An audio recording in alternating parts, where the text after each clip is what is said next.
Hello, everyone. My name is Ryan. I'm one of the sector leads for new builds and planning at NABERS. And yeah, we'd like to welcome you all today to our last webinar of the series using NABERS and Green Star policy.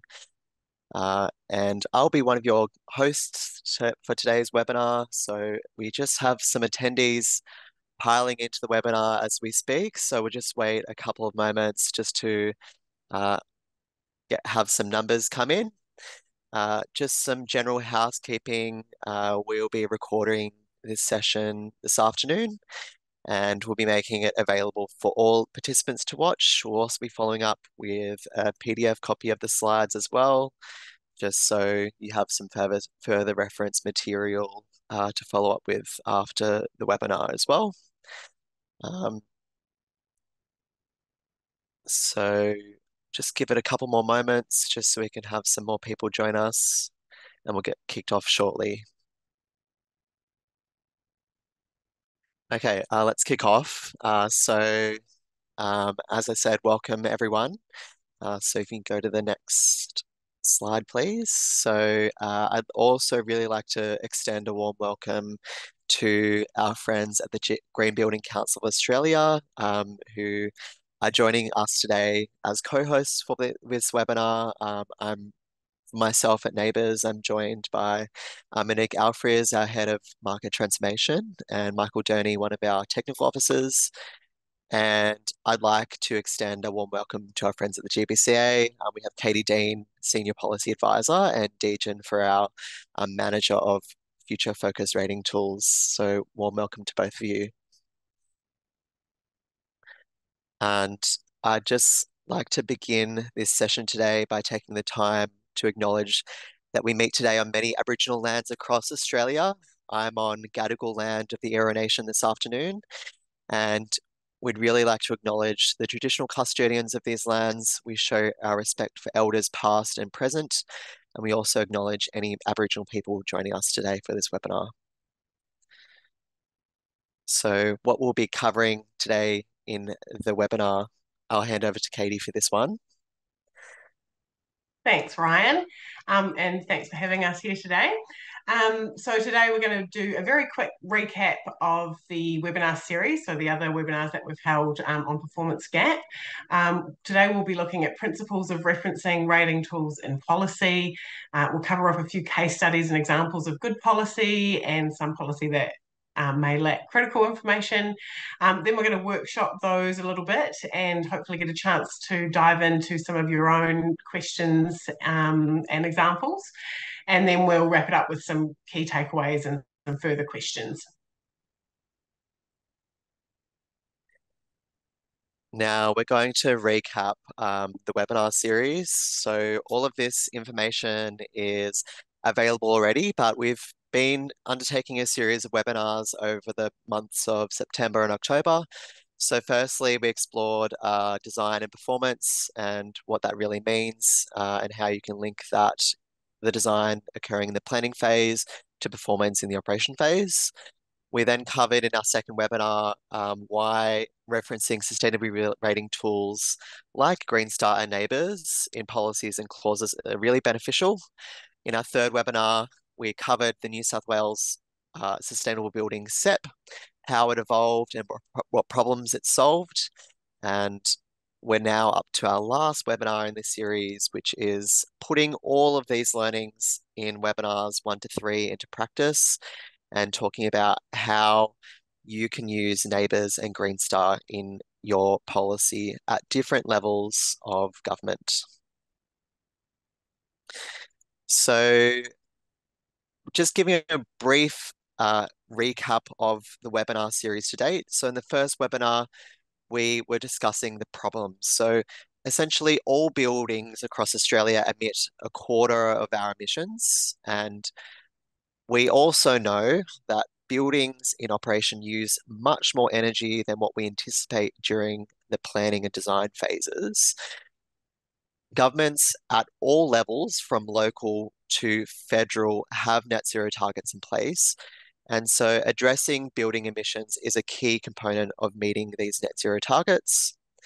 We also really need to ensure that buildings comply with the National Construction Code and encourage them to go beyond these minimum requirements to address this energy performance gap, which I'll cover in as well.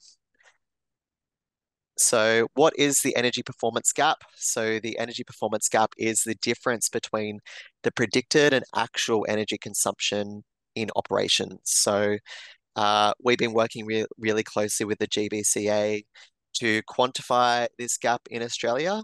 And you can head to webinar two if you'd like to find out, webinar one, sorry, to find out more information on that. So webinar two then focused on what is a solution for local governments to help close the performance gap. So this was exploring how encouraging the use of independent rating tools through planning policy can lead to more buildings that actually perform in operation the way that they were intended to in design.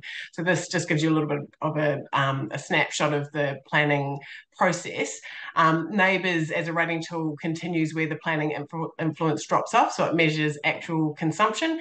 And with Green Star buildings, you can register for Green Star buildings at project inception, and we encourage really early registration. And then there's an optional design review process that can occur during the planning stage.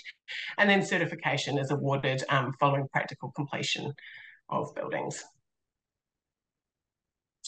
So by referencing sustainability ratings in your policies, you're promoting high performance buildings right at the design phase. So really encouraging buildings to go beyond those minimum requirements in NCC and other planning mechanisms. Using independent rating tools reduces the onus on policymakers and planners to understand all of that technical detail and ESD detail and the burden of checking those individual components. It validates and discloses operational consumption through measuring performance, and it lets your local jurisdiction lead the market, collect data, and encourage innovation. It also obviously assists with closing that performance gap and gathering data on net zero progress. So, in our third webinar series, we took a deep dive into the New South Wales Sustainable Building SEP, and we explored how it evolved the requirements for non-residential buildings. We covered specific NABERS requirements and the key areas that the policy addresses. So if you'd like to find out more information about how NABERS fits into the SEP, you can head into webinar three, or you can reach out to us for further information. And we also recently launched our new product, which is called Agreement to Rate. And this product has been integrated into the New South Wales Sustainable Building SEP. And if you'd like to find out more information, you can reach out to us as well. So we'll now go into talking about the principles for referencing policies, referencing rating tools and policy. And I'll hand it back over to Katie for this one. So we see NABERS and Green Star being used in policy in a few different ways already across Australia at local government level. So sometimes they're used as they're set into policy documents, planning policy documents as a requirement. So the planning policy will require evidence that a project is committed to achieving certification with NABERS, Green Star, or another rating tool. Most commonly, we see it as a benchmark for ESD achievement. So NABERS and Green Star or another rating tool is referenced in a policy and then strongly encouraged as a way to demonstrate that certain ESD standards are met.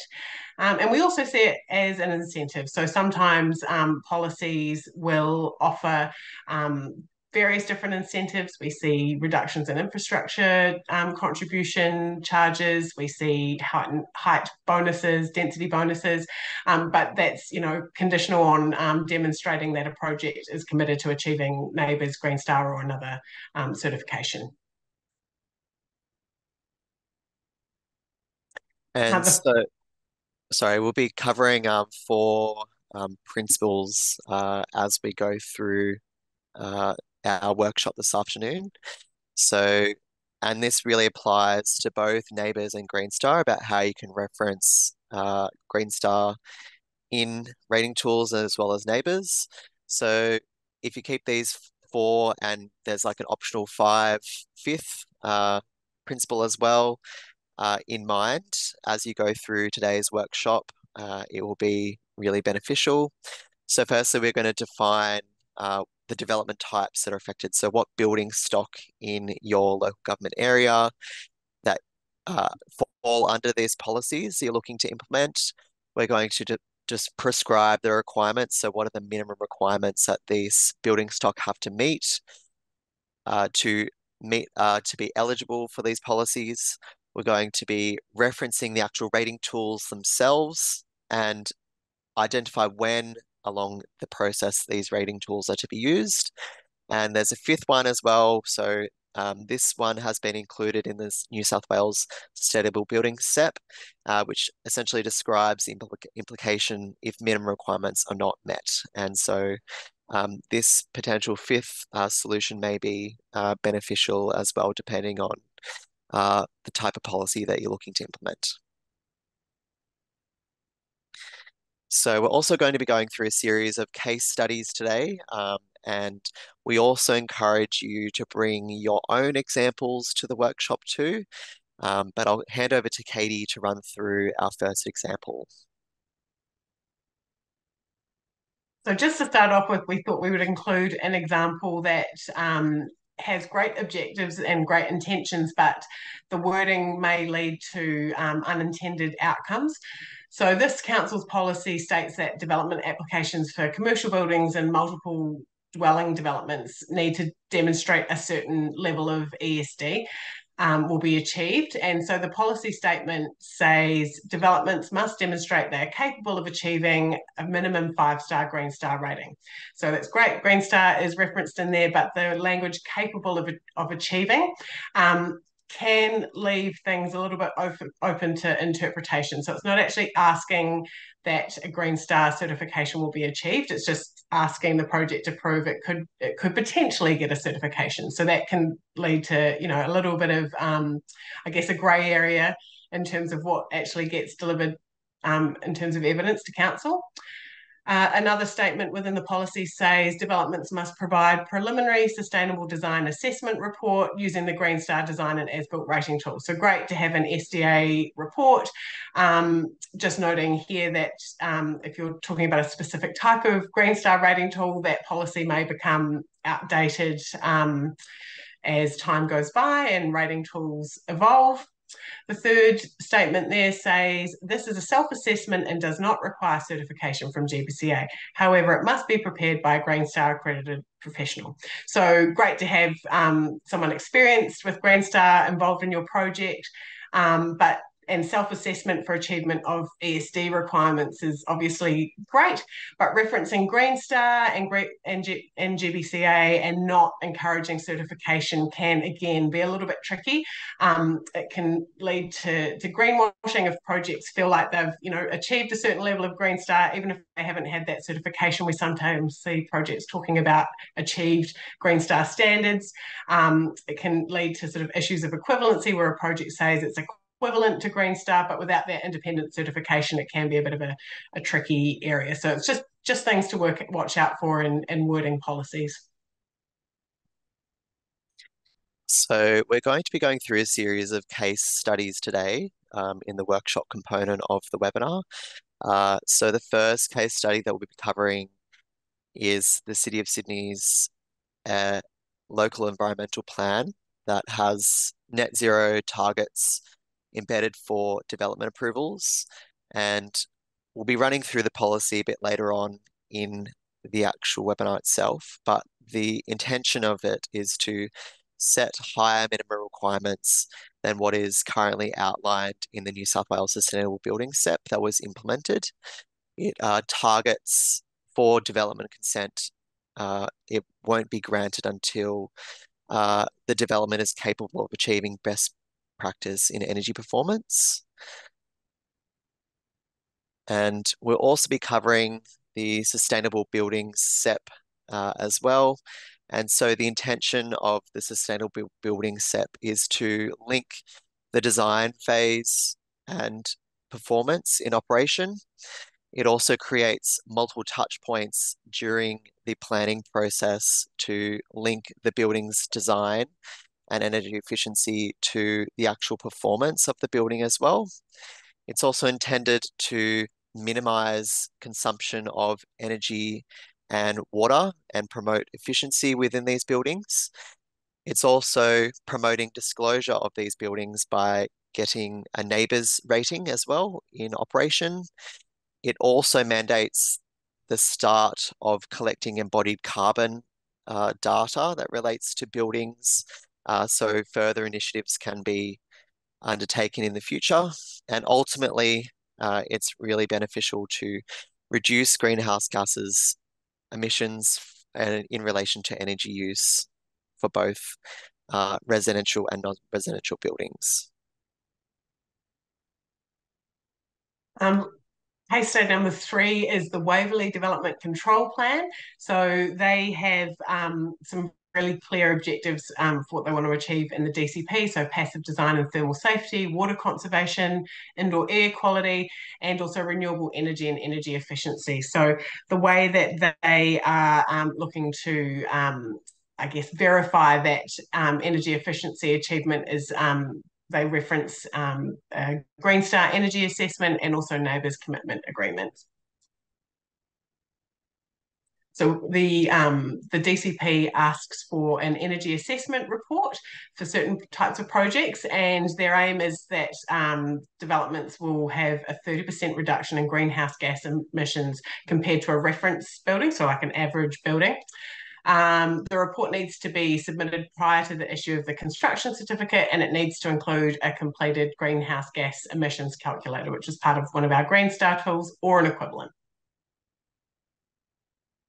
They also ask for a NABERS commitment agreement and specify for which building type the level of NABERS rating that that building type needs to achieve.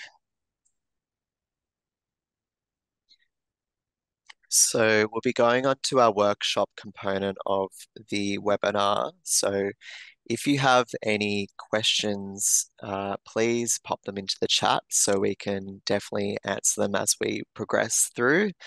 So we did cover some of the principles that we'll be following throughout the workshop, but we'll be going deeper into these policies and showing you exactly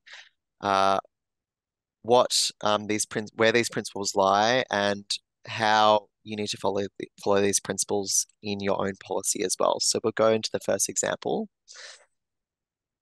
So the first example is the City of Sydney's local environmental plan. So for sustainable development in central Sydney tower cluster areas, uh, firstly, there's the development type that's defined. So that's the central Sydney tower cluster area. And next, we're looking at the minimum requirements. So this is where it has to have a maximum of 45 kilowatt hours per year for every square meter of gross floor area. We then need to reference the rating tool itself. So this is where it becomes really important. So specifying 5.5 star NABERS energy rating and also using a NABERS commitment agreement as well to facilitate the rating tool.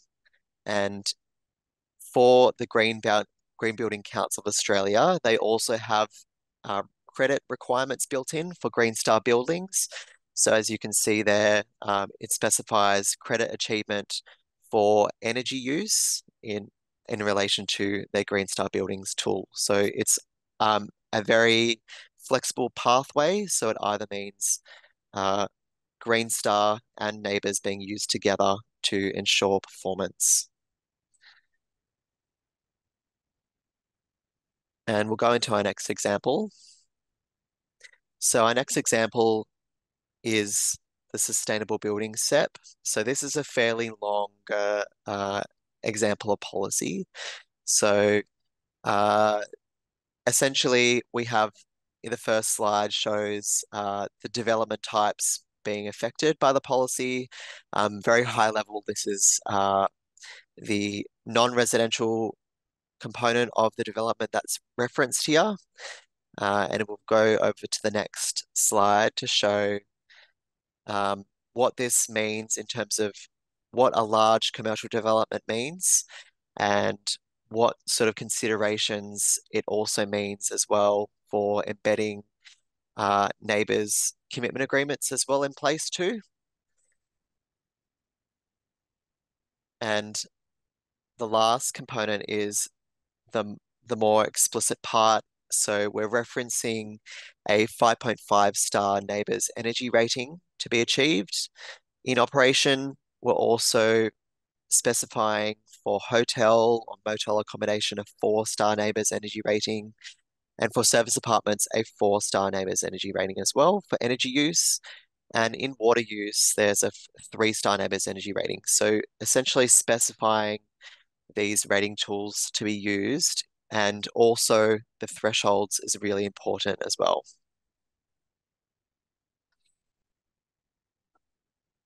Okay, so just to take a bit of a deeper look into the Waverley DCP. So you can see the first box here on the screen ticks off the first principle, so defining the development type affected. So you can see Waverley set a like a project cost threshold, which is definitely one way to do it. Another way that we see is sometimes like a floor area threshold. The second box talks about that minimum requirement. So what they're looking to do is, obviously reduce that greenhouse gas emissions by 30% compared to average. The third, box number 3, the one a bit lower down, references the rating tool. So it talks here about Green Star design and as built. So some of you will be aware that we're no longer taking registrations for Green Star design and as built rating tool, and now Green Star Buildings is the rating tool that we use for these sorts of projects. So while that's not a huge problem for this policy because it does say equivalent modelling tool, it can lead to questions that need to be answered, or agreements that need to be reached on what rating tool to use if you specify something that is then, I guess, superseded. So sometimes, perhaps better to use wording like appropriate Green Star rating tool or certification.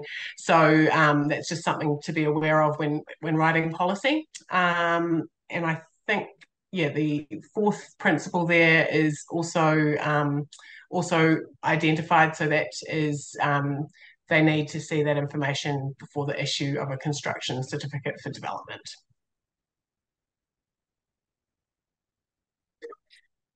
So we all the Waverley Council also has neighbours requirements built in as well. So for a number of building types, as you can see there in box 1, they're required to enter a neighbours commitment agreement and also a potentially a agreement to rate for water to achieve a certain neighbours energy star rating.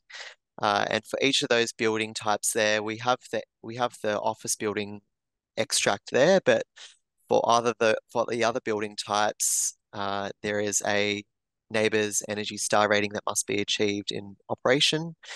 So one of the benefits of specifying these targets for these building types is that it creates uh, a lot of for these developers, it creates a lot of uh, clear guidelines of what these developers need to achieve in operation.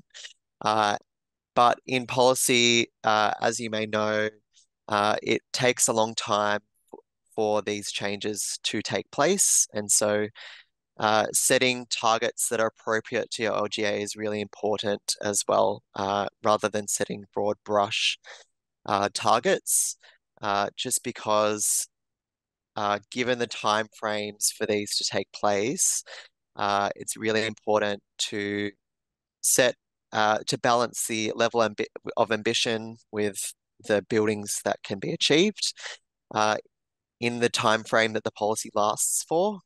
So you could potentially specify a target itself, or you can also potentially specify targeting the top 15th percentile of a certain band of cohort instead.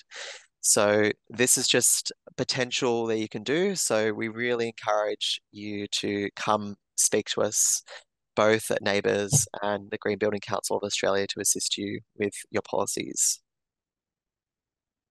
Hi, Ryan and Katie. Thank you. We've got one question where like, attendee asking if councils can require higher standards than those required under the policy. For everyone, please put questions in. This is the time for asking specific questions about your policy, and we can try and help answer those questions. Ryan or Casey, who would like to take the question? Can council require higher standards? I'm assuming that's yourself, Ryan. I'll let Katie answer that one first. If there's from the Green Star perspective, then I'll have Monique join us for the NABERS component as well. Thank you. Cool. I think it's important to recognise we've got people joining us from all over Australia, and every jurisdiction has a different planning system, and those allow people to do, well, for local governments to do, I guess, different things under those state-led systems. So I think just to, I guess, point back to the slide where I discussed how we see NABERS and Green Stars referenced in different policies. Sometimes there are opportunities for local government to basically specify beyond minimum standards as a requirement, and make it conditional as part of their planning process. So that is possible under some policies. But as I mentioned earlier, what we see much more often is where councils are strongly encouraging a certain amount of, like certain level of ESD achievement. And most state planning systems have like ESD in there, and where councils are, I guess, really encouraging that that high performance is where they're saying like, NABERS or Green Star would be a good way for you to prove to us that you're achieving these ESD requirements. So it's not always a straightforward answer to that. Some in some jurisdictions you're able to ask for more than minimum, and others you've kind of got to work a little bit more creatively around how you can do that. So encouraging and offering incentives are ways that you can go beyond the minimum standards. Not much for me to add there. I think that's a great answer from Katie. Cool. Awesome. We've got a few more questions. This one's specifically for neighbours, asking if we have water commitment agreements. Ryan, would you be able to respond with regards to agreement to rate? Thank you. Yeah, so NABERS has a what's called an agreement to rate product, and so this is essentially a product where you can enter in during the planning phase of the process, and then with the developer, with NABERS, and it's essentially an agreement to get a NABERS rating in operation. So it's a little bit different to another product, which is called a commitment agreement product, where they go through a separate modeling process. But for the agreement to rate product, it can be applied to water. And so this is where, yeah, they will then sign up during the development phase.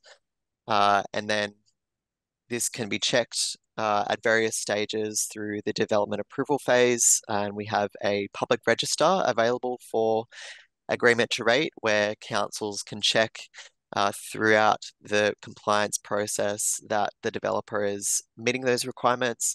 And then when they get to the operational phase, following 12 months of building operation, they'll be required to get a NABERS rating for water to confirm their water consumption on site. And that essentially closes the loop between the design phase and performance of the actual building. So it verifies the actual performance and it essentially closes the loop there. And so because NABERS is there as a certification body, it does most of the heavy lifting for councils. And so all that councils really have to do is check the public register and just essentially cite it and tick off that it's been completed, and that essentially rounds out their requirements of what they need to do with having an agreement to rate in place. Thanks, Ryan. We've got another question from Lisa, who's asked, in terms of the policy hierarchy for New South Wales, now that the Sustainable Building SEP is in place, it overrides the City of Sydney's LAP and Waverley's DCP. If the DCP still applies, noting the New South Wales Land Environment Court's considerations, the DCP as a guidance, how has the DCP provision been considered by the court? Would that be something that Mon or Dejan could assist with? If that one's with me, I might have to take that one on notice because I'm not familiar with how all of those two items interact, but we can certainly find an answer and respond to it unless one of the other panelists have an answer to that one. Likewise, Monique, I don't think I have an answer to that one, but I'm happy to leave that with you. And if you need anything, yeah, happy to assist from our end. Yeah, I will say from our side, the City of Sydney are exempt for non-residential buildings. The City of Sydney are exempt from the New South Wales SEP, and so their DCP standards can still apply. The Department of Planning is aware that other councils are seeking to develop their own commercial standards. And so more generally, they're really interested in hearing from you. And Lisa, I know that you're at Northern Beaches Council, so please reach out to us so we can connect you with them, and we can go from there. Thank you, Ryan. We've got another question from Susie Lawrence, who's asked, for New South Wales policy, is there much point in seeking further info on materials when we have the new materials reporting through the sustainability step? Katie, would you like to take that? Or Ryan? I'm happy to have a go at that one. So I'm assuming that that's referring to the new embodied emissions requirements that's part of the SEP. What I would say is that the requirements in the SEP at the moment are fairly basic. There is a plan to look at that and to review it over time and to start to ask for more information. It certainly doesn't go to the level of what is asked for in terms of embodied emissions, both in the Green Star tools and in the upcoming NABERS standard. The NABERS standard was not available at the time when the SEP was being developed, so what was put into the SEP was sort of an interim step.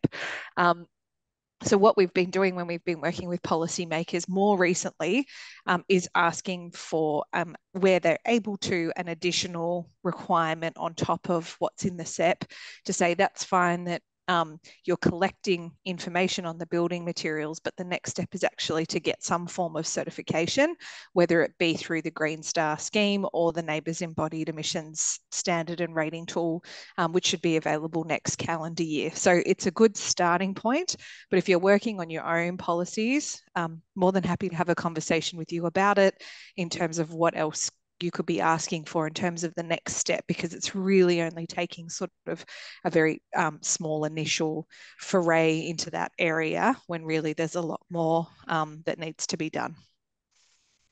Thank you, Mon. We've got another question. For incentivizing ESD policy, is there a universal tool, method, standard, cost, or guides to help quantify the additional cost of delivering ESD versus standard developments, to in turn assist quantifying the incentive granted to the developer for delivering environmentally sustainable design, usually in the form of additional floor space bonuses or additional height? Katie, would you like to take that one on? Yes, happy to. Deej, if you want to jump in, if you're aware of anything, then please do. In terms of universal guidance on cost, I can't think of anything universal. With Green Star, we used to have some really amazing robust cost data. So, for instance, like a 2% premium on achieving a 5-star Green Star certified project. But given that data was all collected on Green Star design and as built, and we're now just moving through with our new Green Star buildings rating tool, and that rating tool looks a bit different to Green Star Design and As, but we are still building up our data to be able to say, yes, this is the average cost you could expect if you're trying to achieve this level. Is anyone else aware of any other sort of guidance across ESD? That was a very Green Star specific answer, I'm aware. There are a few firms out there that do analytics around, and they also work, some of these firms also work with the Green Building Council, and I think that's what Katie is referring to, but there is information based on real life vacancy rates and real life valuations of buildings versus star rating and, versus age of building and so on. So that's the best data because it's actually verified in terms of, like when you tried to sell your building, how much were you able to sell it for versus someone that got a lower star rating. So if you get in contact with us after the presentation, we can provide you with some of that information. There is a few pieces of policy work that are being undertaken at the moment to determine cost of uplift for NABERS ratings from one NABERS rating to another. Some of that work was done previously. So when the Commonwealth reviewed the NABERS program for mandatory disclosure, they did a draft report where they did look into what the cost of uplift would be. So there's some sort of older figures that can be used, but it's certainly not universal, and even those numbers are just average. So a lot of the time it really does depend on the specific circumstances of your building. And this is something that we've sort of seen a lot with electrification, for example, in non-residential buildings and apartment buildings, is that for some buildings there's really no additional cost for them to electrify because they have the space and they've been sort of lucky with their infrastructure, whereas for other buildings there's a significant cost in electrifying that building because of the state of that particular building. Now, I am in this case referring to existing buildings. When you're talking about new buildings, it's obviously different because you can design them from the outset in terms of those particular costs. I know that City of Sydney did do some work on that as well, but yeah, like I said, it depends on sort of the situation and the constraints of the buildings on those particular sites. So in answer to your question, long story short, there is no universal tool that's available, but there are some things that we can point you to if you get in touch after the call. Thank you, Norm. Deej, would you have anything to add? I guess just as a resource, I would say that we have published a report in the past. As Katie said, it's based off the older versions of the tool, so it might be just worth looking into it, some of those aspects. And to the point where Monique said around like comparing to baseline, it really varies from project to project, just to add to that. And even in new development, that happens a lot. More so it's because for some developers, it's BAU, certain things that they're doing. It's more about aligning the rating tools with what they are doing, not necessarily trying to align something with the rating tool. So it's kind of works both the ways. And there's no one guidebook to rule them all, essentially.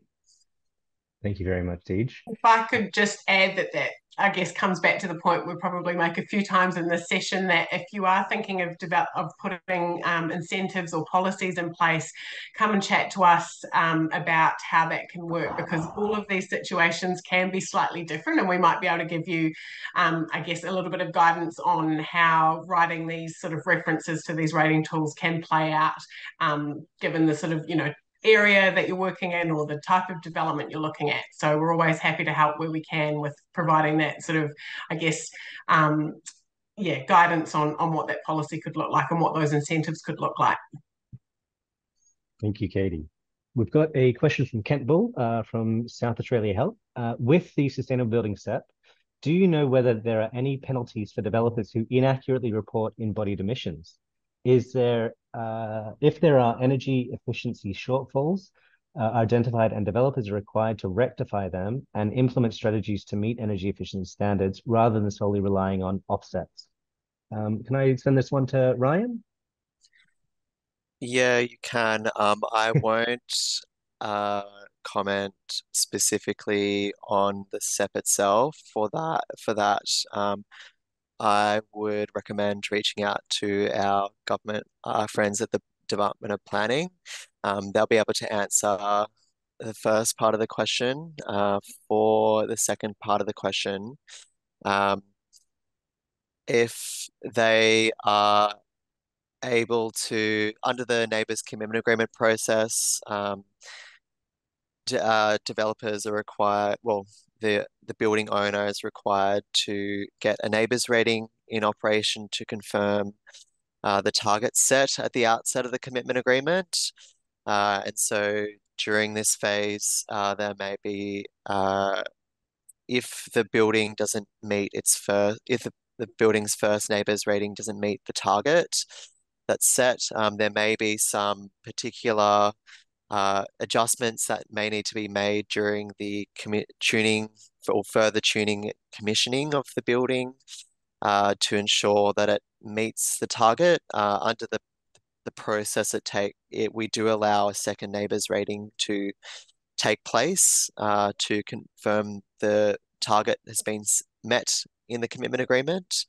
But in terms of the actual purchasing of offsets, yeah, I'd recommend you reach out to our friends at the Department of Planning to help clarify that question for you. Thank you, Ryan. Mon, would you have anything else to add? No, I do think that if it's a SEP-specific question, it does need to go to that team to answer. Sounds good. Thank you very much. All right, I've got one for you, Dejan. Susie has asked, if our policy references a Green Star tool, such as greenhouse gas emissions calculator, is access to these tools free? Yes, the access is free. So I'll post a link on the chat. When accessing, you might have to become a member, which is generally free. Create a create a login, not a member. That's generally free. So you should be able to access them in Excel versions. But for the tools moving forward, they're all online. Again, you can access them for free, but there's a process to kind of access them. So we can send you the references or the links out, or a guide which outlines how to do that. So we can share that with you. Thank you, Dejan. We have one last question. So if there are more questions, please write them down. Peter Morton has asked, does the panel know whether the Queensland government is moving towards developing their own SEP and whether they are consulting with the New South Wales government? Mon, would you be able to answer that? I've not personally heard anything about that. I know that the Green Building Council have been doing some more work with Queensland, so they may know more on that front. Dejan? No, not that I am aware of, Mon. It's probably a question for the policy, and I guess for Shay and Andrew at the in the education, or Hohe or Davina. Probably one of them knows the answer. Unfortunately, not me. Yeah, I'm aware that we've been doing work with them on a range of things, but when it comes to planning mechanisms, I'm not aware of any specific conversations. I'm sorry. They're certainly not consulting with us. If the Queensland government was consulting with neighbours and asking us for advice, we would know more. But certainly we can take that offline, and if we do hear anything or know of anything, we could get in touch with you and let you know. Doesn't mean that they're just not talking to us about it. Yet. Hopefully yet. At the moment. Yeah. That's it. Yeah. That's it. Just to add on to the question before, Dejan, with regards to members, Susie just asking, just checking they don't need to be a member and checking developers don't need to pay. You don't need to be a member to access the online calculator or the Excel versions. So that's completely free. However, you'll need to create a profile or of some sort under your name to access those guides or whatever. But yeah, if you're not a member, then you'll have to pay for the submission guidelines, or if you become a member, they are available to you for free. So it opens kind of the portal to quite a few other resources, which otherwise would be paid. Thank you very much, Dejan. Susie just asked, she would just like to confirm that New South Wales government spoke with the GBCA and neighbours when developing the SEP. Ryan? Yeah, so I can definitely say that NABERS has been working really closely with the Department of Planning or the government architect in New South Wales to implement this policy. So yeah, hence why there's specific NABERS requirements that have been built in to the SEP itself. Yeah, we work together very closely. I was seconded over to that team for a little while. We have someone seconded over to that team at the moment as well. So yeah, we worked very closely with them in the development of it. In terms of they wanted to use the NABERS tools, but what's the best way to do that to get the best outcomes? And that was something that we worked on for quite a while because it's quite a different approach that this policy is taking compared to a lot of others that are out there. Katie? You guys worked closely as well. We all did. We all did. And I think both, on that technical side. So if we put these requirements into the set, what will that mean? And then also on that sort of advocacy and support side to say this is a big step for industry, but a lot of the industry is ready to take that step and really making it clear that industry was ready and helping to build capacity of the industry to be able to meet these requirements within the SEP. So worked really closely, a lot of stakeholders together on that policy. Thank you. We're running out of time, so I'll just ask one last question, and it's a bit more of an open-ended question. Peter has asked, are offsets really a good idea within policy or legislation if we're really trying to create a practical, tangible net zero outcome? Who would like to answer that one? The GBCA and the PCA have put out a really great paper on this topic called Last But Not Later. And I'd highly recommend having a look at that paper in terms of best practice for offsets. I think a lot of deep thinking went into that in terms of the type of offsets and when they should be used and so on in a coherent net zero strategy. Thank you, Mon. Tej, would you have anything to add? I think as Mon said, I think for us, when you look at offset, it's not the first thing that we ask for. It's one of the last things that we ask. And the work we have done with the PCA is making sure that the quality and the nature of offsets are robust enough and they kind of drive good outcomes. I know there's a lot of controversy around offsets in the industry, but we're trying, at the same time, we have made sure that the framework that we ask for offsets is like the last piece. That's the key thing. And also they're of high quality. But yeah, and I'll share the article which Mon just mentioned about and the work done, and that's the guide which I provided. So that might be a good useful information to reference if you'd like. Thank you all. We will kick on with the rest of the presentation.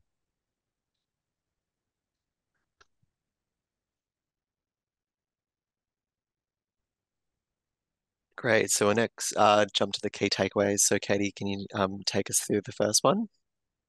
Yes, of course. So basically, what the data and research we have so far is showing is that projects and buildings that are using Green Star and NABERS together are really successful in minimising or completely eliminating that performance gap. So that's really exciting to see when projects that are designed a certain way and then constructed, and then we go back and check their operation down the track with NABERS, that they are actually achieving that operational and energy performance that they intended to, and sometimes even exceeding it. So it's really important to, I guess, understand the value of what encouraging the use of these rating tools can achieve for broad and holistic focus of like sustainability for buildings, but also especially in this context, energy and efficiency outcomes.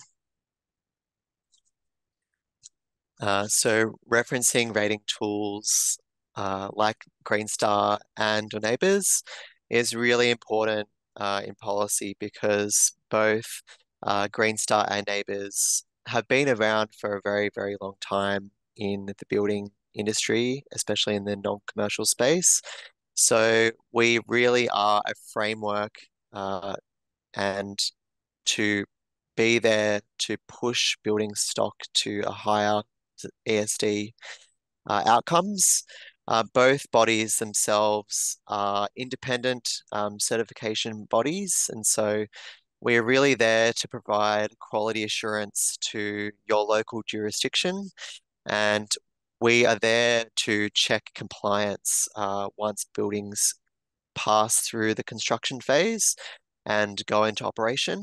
And we're really there to essentially reduce the onus on both policymakers and planners to undertake these verification practices. Both of our products across Green Star and NABERS have public registers that are available to check on outcomes of projects. And so it's really essentially there to minimize the workload on policymakers at all levels.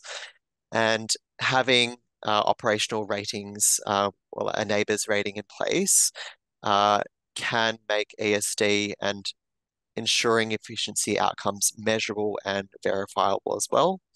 But it's really important to ensure that the tool you reference checks compliance where and when you actually need it in the actual policy itself.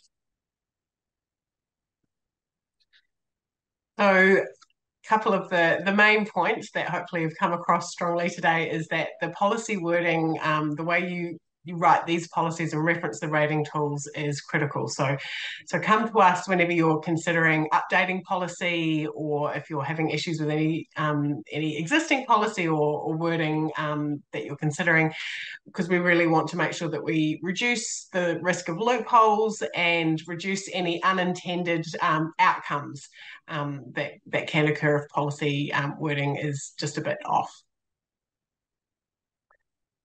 And so just to close this out as well, so NABERS has launched a series of online training courses that are available for all government staff of all levels on our website. It covers a variety of topics, as you can see there, from net zero, design versus performance, how NABERS can be embedded into planning, the NCC and its particular requirements, and how the planning system works. And so these training courses are available for each state, it's currently available now for New South Wales, Queensland, Victoria, WA, and SA as well. And so you can head there and find out further information, or you can also reach out to us as well, and we can get you there.